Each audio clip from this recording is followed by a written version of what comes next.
Good morning, Richie. Buenos días, Richie.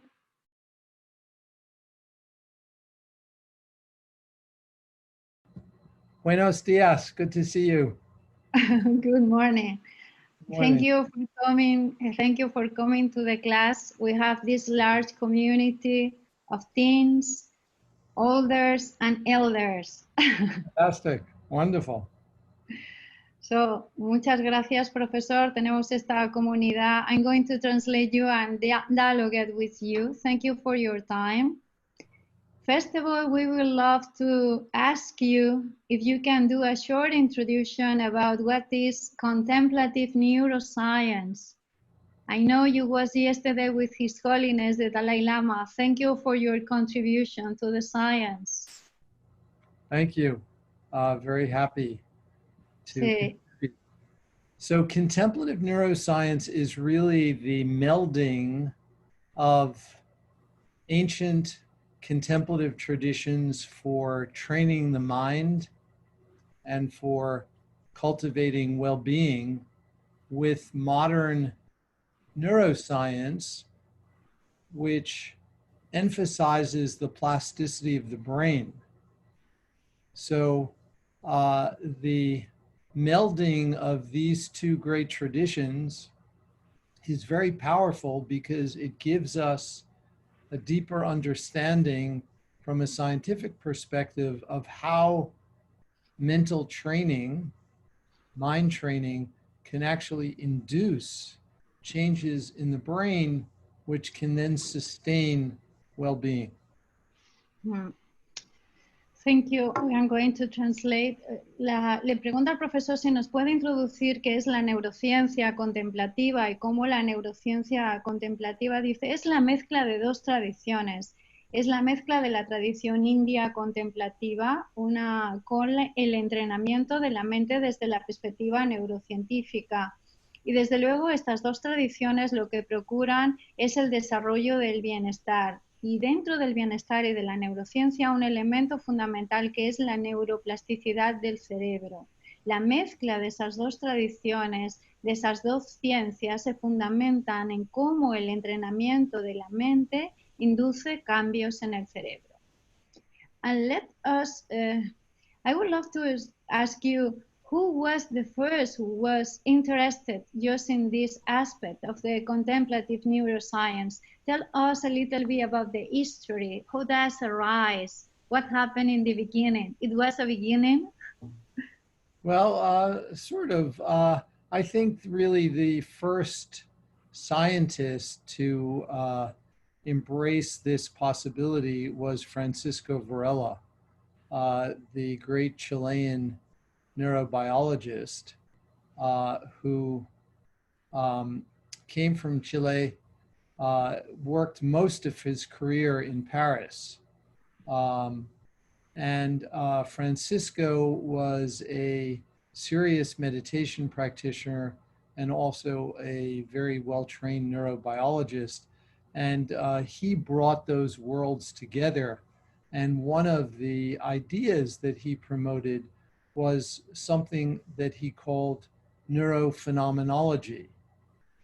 And neurophenomenology was really about looking at the neural correlates of experience. So, el primero que habló de la neurociencia contemplativa, y si hubo un principio, desde luego, fue Francisco Varela, el renombrado neurobiólogo chileno que vivió mucho tiempo en Chile, pero que desarrolló su carrera básicamente en París. Francisco era un gran meditador, pero también un neurobiólogo, que habló de un concepto muy interesante que es la neurofenomenología y cómo esta afecta a los neurocorrelatos.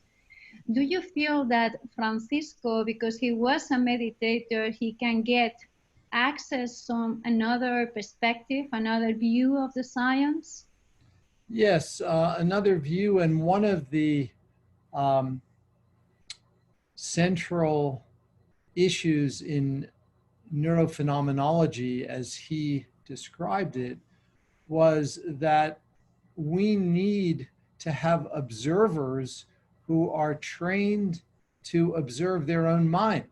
If we just take people with no training and ask them to observe their mind, it would be like a wine taster who has never had any experience tasting wine. You wouldn't want to rely on that. You need to cultivate expertise in observing your own mind. And so what he argued was that we need trained contemplatives to observe their mind, report on their experience, and then we would find more meaningful neural correlates of that experience from this careful observation. Okay, so Francisco, le pregunto la relación de Francisco sobre la meditación. Desde luego la mirada de Francisco sobre la meditación era en el sentido de que necesitamos observarla propiamente y una persona no puede observar su propia mente sin tener un entrenamiento apropiado. No podríamos, por ejemplo, dice Richard en una analogía, degustar un buen vino si no fuéramos capaces de educar el paladar para apreciar los sabores. De la misma manera, observar y cultivar la mente necesita un entrenamiento, un adiestramiento contemplativo. Y eso lo vio Francisco en la observación de los neurocorrelatos. Richie, we have with teenagers, what is a neurocorrelate? You can explain something in an easy way for the beginner's mind? So a neural correlate is simply, we measure the brain using one of many techniques that we have today for measuring the human brain. It could be measuring the brain electrical signals.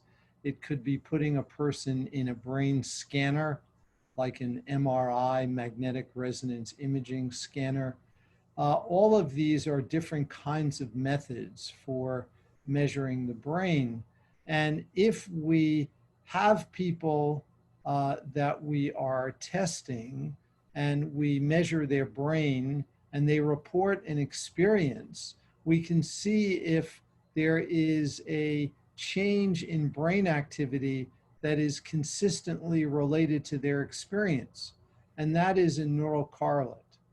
So if someone, for example, reported that they were paying attention and had a lot of clarity and vividness in their attention, and we found a consistent change in the brain that was associated with that, that would be a neural correlate of this kind of vivid attention. Le pregunto al doctor Davidson sobre que nos diga una definición sobre los neurocorrelatos para los que tenemos una mente de principiante. Los neurocorrelatos tienen que ver con medir el cerebro de distintas maneras. Lo medimos con señales eléctricas, lo medimos con el MRI, con resonancia. Hay diferentes métodos para medir la actividad del cerebro. Y esas medidas que tomamos del cerebro, lo que observamos es que reportan y se correlacionan con actividades de la experiencia, y esas actividades de la experiencia podemos prestar atención a cómo, por ejemplo, se desarrolla la atención, la claridad, la consistencia, y observar cómo esas experiencias se expresan en el cerebro en formatos de neurocorrelatos. Thank you, Richie. Let's go back to Varela. So in the beginning was Varela? For contemplative neuroscience, yes, I would say so. Before Varela, there were a few papers published on the neural correlates of meditation that were, one was published by Indian scientists with certain kinds of Vedanta or Hindu practices. There was also a paper published by Japanese scientists on a form of Zen meditation. Yes, but there was not much other than maybe 2 or 3 papers of that sort before Varela came on the scene. And he himself really didn't do very much on meditation research-wise until the very end of his career, but he wrote a lot about it. So only at the end of his career did he actually do research on it. So, le pregunta al profesor quién estaba en el principio, si era solo Varela o alguien más. Muy pocos papeles científicos habían sobre algunos de los neurocorrelatos, algo de un señor indio sobre la tradición Vedanta, algún japonés que escribió algo sobre la meditación Zen, quizás 2 o 3 papeles científicos. Y de hecho Varela no hizo muchos papeles científicos, sino más bien un habeas corpus filosófico. What is the neurophenomenology and how this is related with the contemplative neuroscience? Well, the neurophenomenology is, it's a method, and the method is to measure the brain and at the same time have people report on their experience. And the project then is to examine the association or the correlation between the report of their experience and changes in the brain. That is neurophenomenology. Contemplative neuroscience is a broader field, and how these two are related is the following. In order to promote or in order to achieve accurate descriptions of the mind, of what's going on in the mind, we need to be trained. If you ask an ordinary person on the street to interrogate his mind, they will often just tell you beliefs and stories.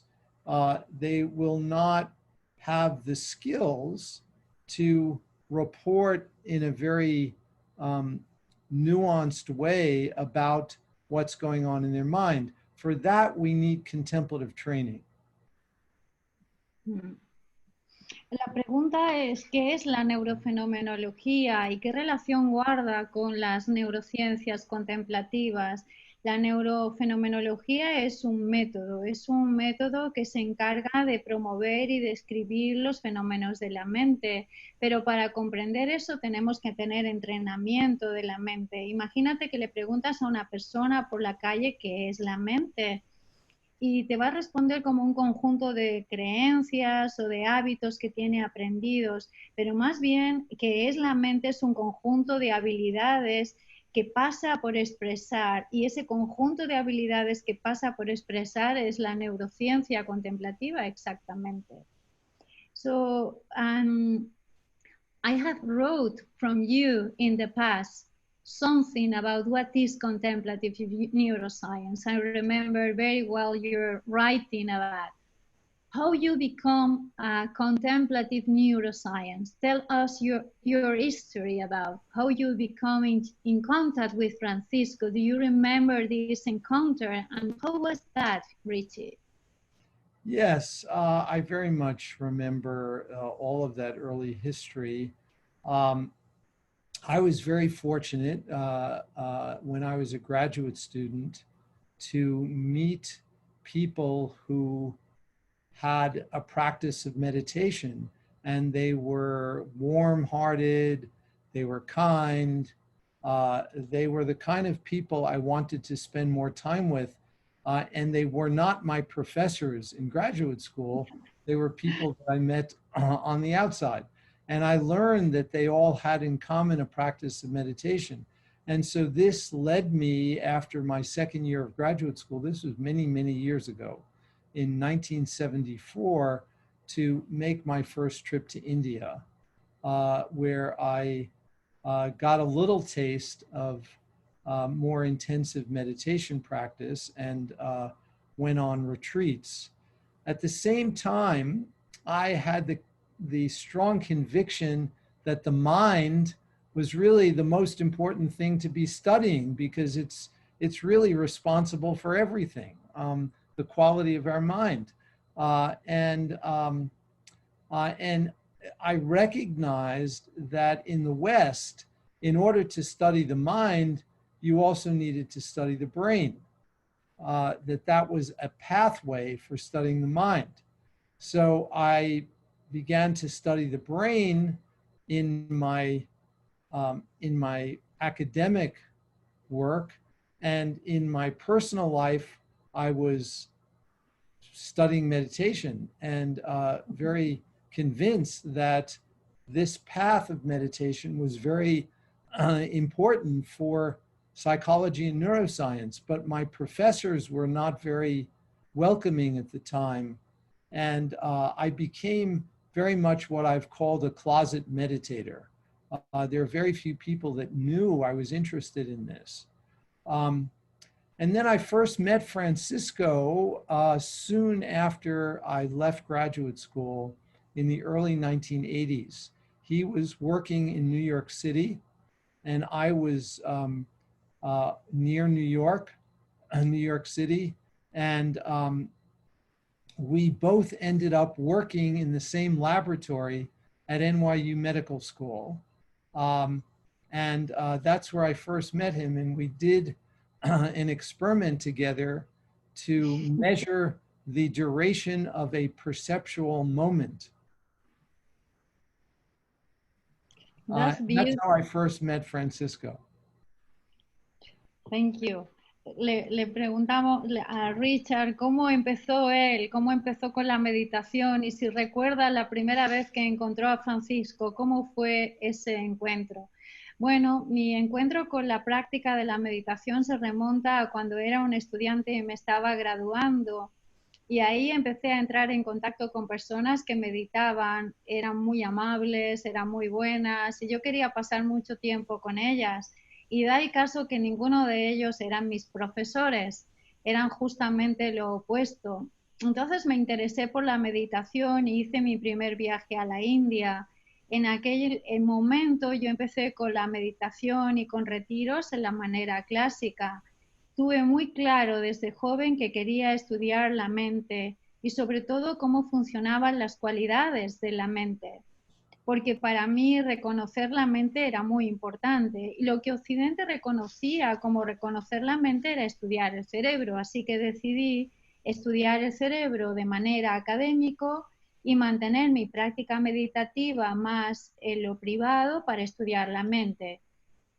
Los profesores no estuvieron muy contentos con mis decisiones, pero yo me decidí y seguí perseverando en la clásica meditación.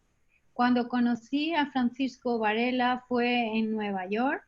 Francisco y yo estuvimos compartiendo en NYU, en la escuela médica, un experimento sobre la percepción y el movimiento.